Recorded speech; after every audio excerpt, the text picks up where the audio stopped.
Hello! In this episode of It's a History podcast, the format is going to be a little different than any of the episodes I've done in the past. This is my first collaboration episode with Revolutionary Women, a fellow history podcast. So with that, let's move on to today's episode, and I hope you enjoy.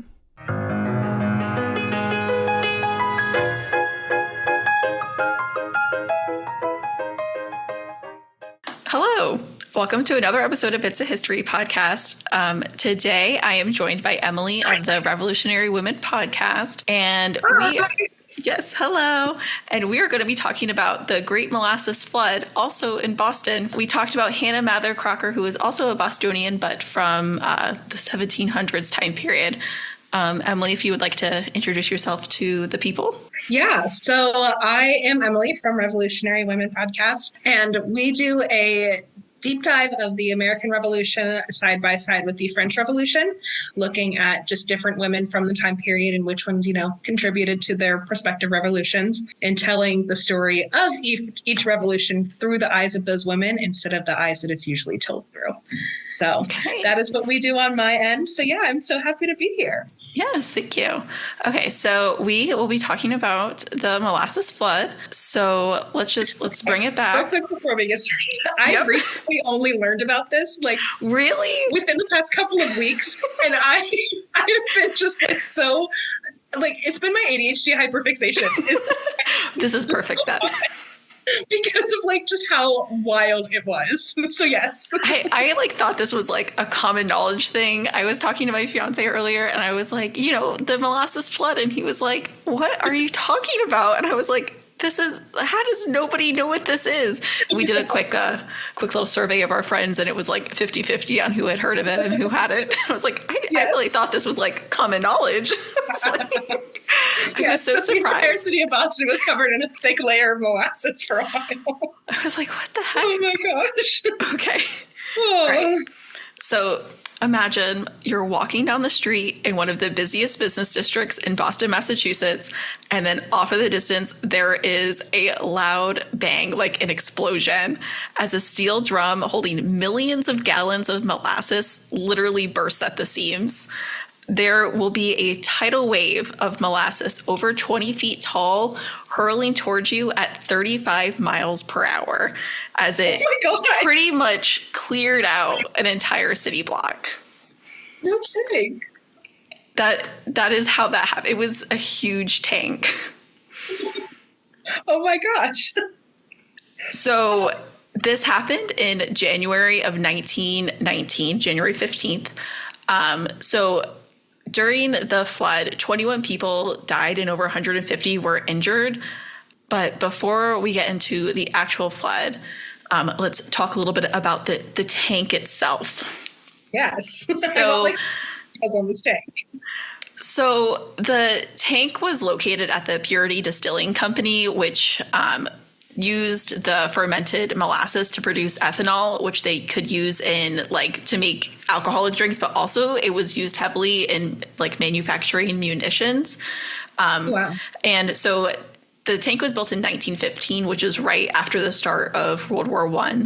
So they were really trying to get as much molasses as possible to make military weapons, ammunition, equipment, all that fun stuff. And it was close to the harbor, so ships, they would get molasses and they would bring it up the coast to Boston, and they would pump it from the ships through a giant pipe into the big tank. Okay. So the tank itself was constructed in 1915.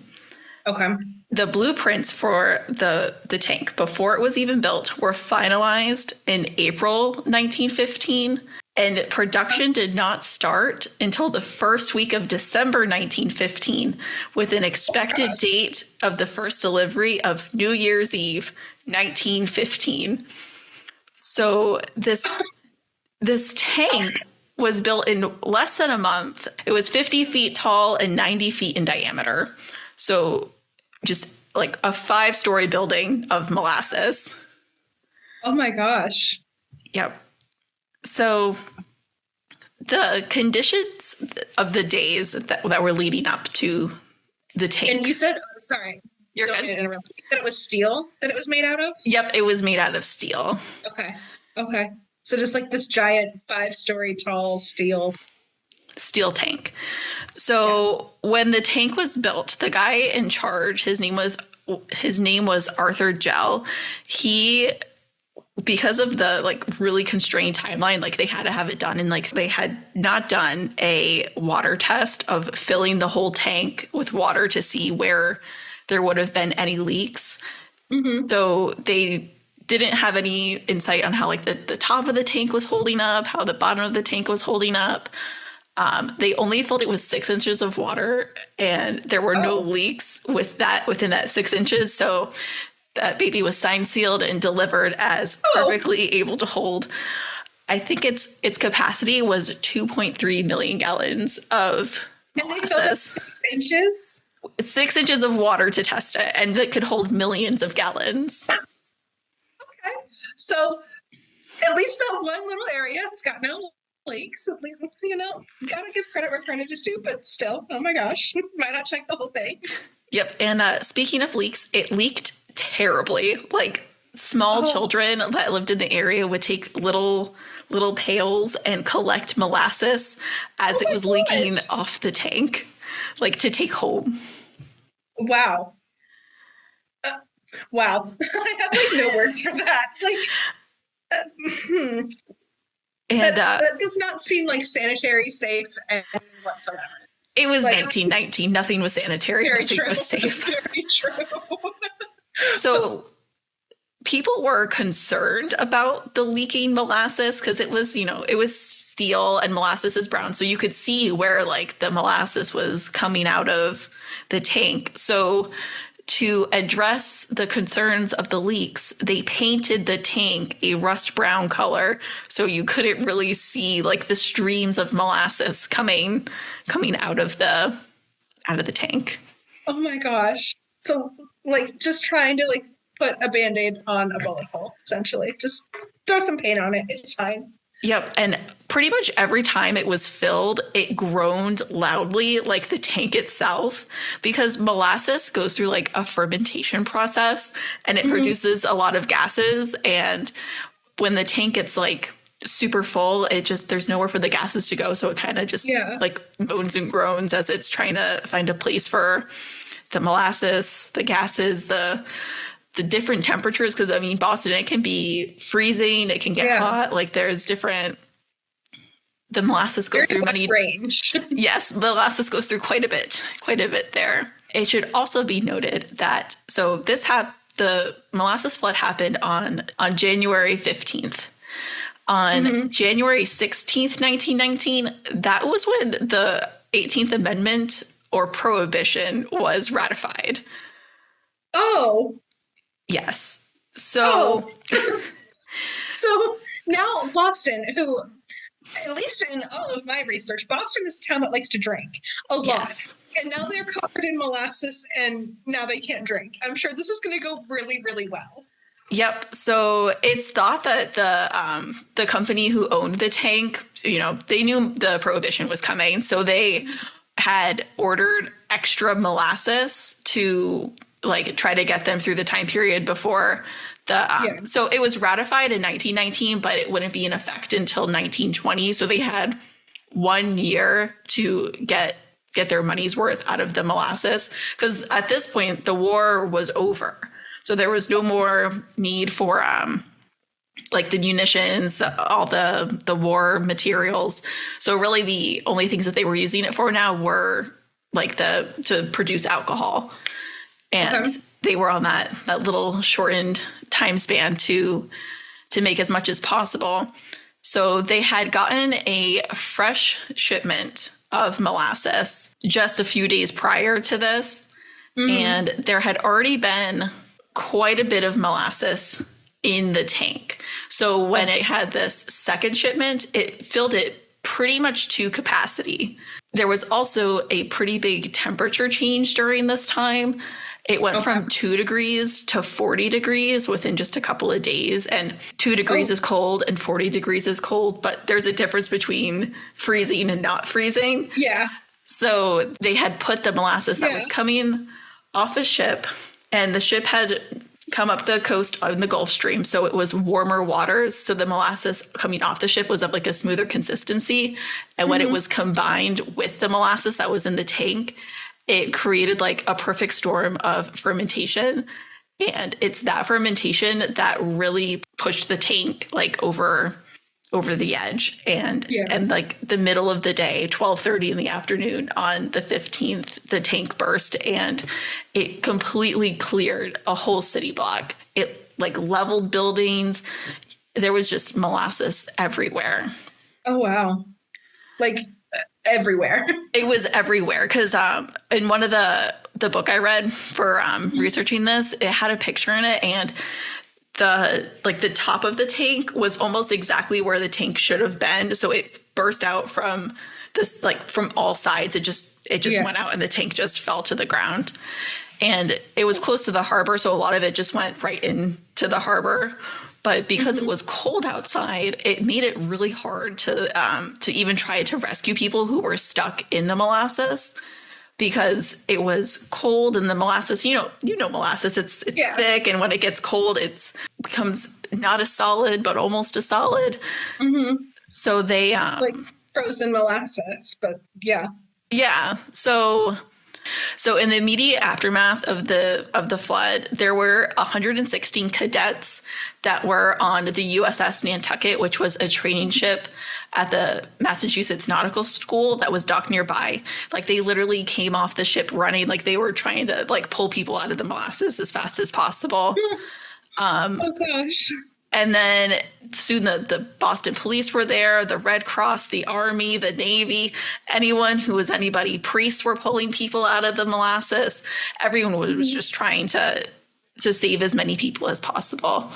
But unfortunately for the 21 people who passed, some of it was due to crush injuries because the molasses just pushed them into, like, the buildings were crumbled. They had like buildings fall on them. And for an unfortunate few, it was a drowning by molasses, which just sounds like one of the worst possible ways to go. Literally like one of the worst like ways that I could possibly imagine. Yeah. So, and a lot of people who were pulled from the molasses, they were really hard to recognize because they were literally just covered in like a coat of dark molasses. So they were almost unrecognizable. And then there were some victims that were swept into the harbor with the wave of molasses. It just took them right into the harbor. And they would not be found until 3 or 4 months later after. Yeah. The cleanup for the flood was also difficult. They initially tried. It was just a disaster. They tried first with just like the fire hoses to try to like hose it down, but again, it was still cold outside, so it wasn't really doing anything. In like the hospitals and stuff, in the hospitals where they were like treating the people who fell victim to this flood, they were using like hot water and like cloths just to like clean stuff, just to get the molasses from sticking. Oh my gosh. Like, and I can imagine like the burn. Well, was it like, well, you said it was like frozen, so it wouldn't like burn, but still like the sticking to like your skin. Like, that would like take off like layers of your skin. Like, it was pretty bad. And so they ended up using salt water from like the bay to end up getting, like, it was able to like cut through the molasses and like spray it down. Wow. But there was a couple of quotes. Like, I can imagine that just like hurt even more because it was salt water. Oh. Yeah, I'm not quite sure how the people who had like the people who survived, like how they ended up getting all the molasses off of them. It was probably many, many baths of 1919 bathing stylings. Like you would just like feel sticky for like years. Yeah. Yeah. At least I know I would. I would definitely like still feel sticky in 2024 after being there in 1919. Yes. I mean, it says that the harbor was brown with molasses until like the summertime. Like it just stuck around. Ugh. And I'm sure that like all like the flies and everything in the summer, like, I can imagine it's just a mess. For One of months and months the and months. one of the like urban legends of this is that like for decades, like when like on a hot summer day, like you could still smell just like molasses like seeping out of the ground, Yeah. like that sickly sweet smell. Mm-hmm. Um, Oh, yeah, I'm sure that like the entire city was just molasses from then on out. yeah, I have a quote from the Boston Post. It's a little bit of a longer one. So Okay. it's like describing the immediate aftermath of the flood. So it Mm-hmm. says molasses waist deep covered the street and swirled and bubbled among the wreckage. Here and there struggled to form whether it was an animal or a human being was impossible to tell. Only an upheaval, a thrashing about in the sticky mass, showed where any life was. Horses died like so many flies on sticky flypaper. The more they struggled, the deeper the mess they were ensnared. Human beings, men and women, suffered likewise. So it was just like almost like just straight up like terrible. Like Yeah. in the book, it describes like the police having to kill multiple horses because they couldn't get them out of the molasses and just like put them out of their misery because they were not able to rescue them. It Like, was I can't pretty even bad. imagine. That sounds like you said, the worst way to go. It The was worst, the worst way to go. so right after it happened, like obviously everyone was trying to figure out how did this happen? Like how did this tank just like explode? Yeah. And the distillery originally claimed that it was an Italian anarchist that set a bomb to explode the tank, which What? it was not. It was a credible claim because the Italian anarchists had called and threatened to blow the tank up prior to this happening. Oh my gosh. So Like, that wasn't the case, but it was something that they were claiming because they did bomb a police station in New York, and wow. there was another bomb that did not go off, but they were able to find it. Like they found it before it went off, and they were able to defuse the bomb. So it was not a claim that went unfounded. Like there was some evidence that it might have happened. Might have like actually been a real thing. Yeah. Wow. But in You the would end, think that like they would have like made up a story like that to cover up the fact that they didn't actually test it for leaks. no, Like, it was Wow. a legitimate claim. But in the end, it was determined that the tank was just not built to any standards. oh yeah. Like, I mean, clearly, if you like, even if you're not going to build it to standard, if you just like don't test more than 6 inches of it, like, this is Yeah. So Yeah. when was it? It was pretty recent. They did some tests like to like kind of reverse engineer the situation. And they figured out that the steel that they used, like the thickness of it for even just a tank that size, it was about half the size that it needed to be, like half Yeah. the thickness. And then it also had, now this is something that they wouldn't have known in 1919. It's called manganese. It's like a thing in the steel that like controls like the brittleness of the steel, and it just did not have enough of it in the steel. So when the tank went, it like shattered, which was also mixed in with the molasses. So within the flood of molasses, it was the molasses, shards of steel, and thousands of little like rivets and screws that were just like building the tank. Well, not building, but supporting the tank. yes. Yeah. Wow. Like, as if like molasses by itself wasn't bad enough, now you need to have like shards in the molasses also coming at you in the molasses that is coming at you. Like, Yep. oh my gosh. There was one worker who like worked like around the tank, and he was like really concerned about this tank. Like, he would wake up in the middle of the night, like, so concerned that the tank was going to explode. He would have to run and go check on it. And he would, oh my God, because he ended up being right. I know, that was one of the few instances in which, like, that amount of, like, paranoia, it was like there was a reason for it. Like, it was backed up. Like, he would even, like in the middle of the night when no one was watching, he would like open a valve on the tank and just like let it let molasses come out of the tank, like to try to lessen the amount that was in there. To like try and lessen the blow. Yeah. Oh, and I'm sure like everyone around him at the time just like was convinced he was crazy because he's up here in the middle of the night worrying about molasses, but like be up in the middle of the night worrying about molasses. Yeah, it was pretty crazy. Yeah. So there was like a whole legal case about who was at fault and about like the building regulations. So the company ended up being at fault, and it's because of this, like this flood, that we have certain regulations for building things now. Oh, wow.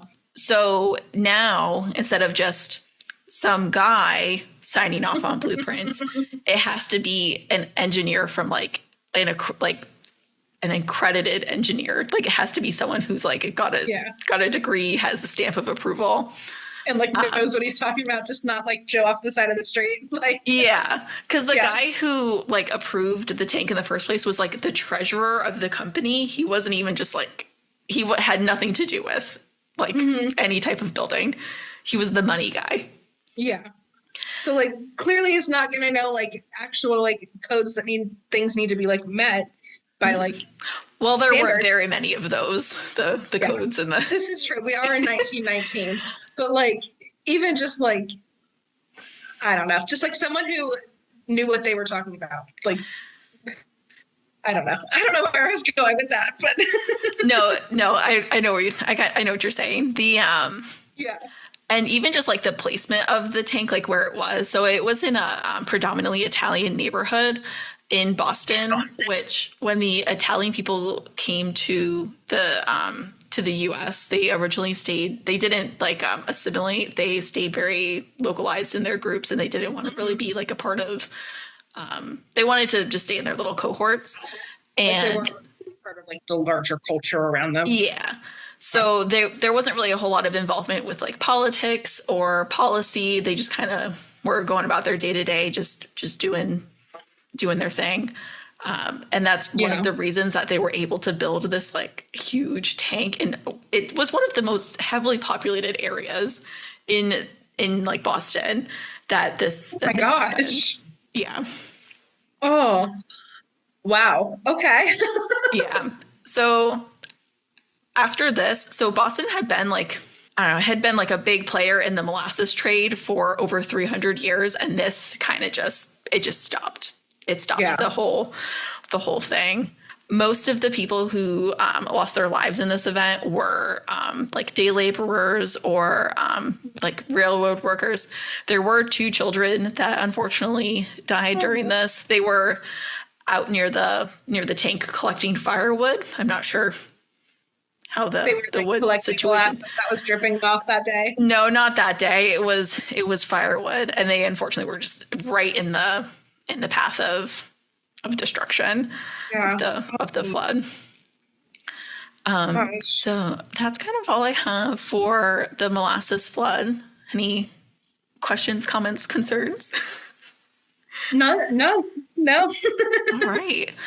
So I'll quickly just go through the sources that I used today. So one of the main sources was Dark Tide, the Great Molasses Flood of 1919 by Stephen Puleo. History.com, Britanica, the City of Boston, Time Magazine, and Wikipedia. Emily, is there anything else you want to say? Any last words?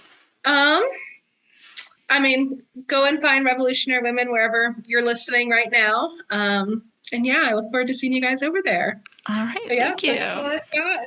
All right. Thank you. Thank you for listening, and I hope to have you in the next one. Thank you for listening this far into the episode. We had recorded this episode over Zoom, And with that, there is a small time constraint, and I was not able to read the list of deceased that I had originally wanted to during the main portion of the episode. So what follows will be the list of deceased from the Molasses Flood. Patrick Breen, aged 44, who was a laborer. William Brogan, aged 61, who was a teamster. Bridget Clowerty, aged 65, who was a homemaker. Stephen Clowerty, aged 34, who was unemployed. John Callahan, 43, who was a paver. Maria D'Estacio, who was a child. William Duffy, age 58, a laborer. Peter Francis, age 64, a blacksmith. Flamino Gallerani, 37, a driver. Pascal Ian Tosca, 10, also a child. James H. Killingly, his age was unknown, and he was a laborer. Eric Laird, age 17, a teamster. George Leahy, 38, a firefighter. James Lennon, 64, a teamster. Ralph Martin, 21, a driver. James McMullen, 46, a foreman. Caesar Nicolo, 32, an expressman. Thomas Noonan, 43, a longshoreman. Peter Shaughnessy, 18, a teamster. John Sieberlich, 69, a blacksmith. And Michael Sano, 76, a messenger. Thank you again for listening to this episode about the Molasses Flood. I hope you enjoyed this episode. And like I said earlier, I hope to have you in the next one.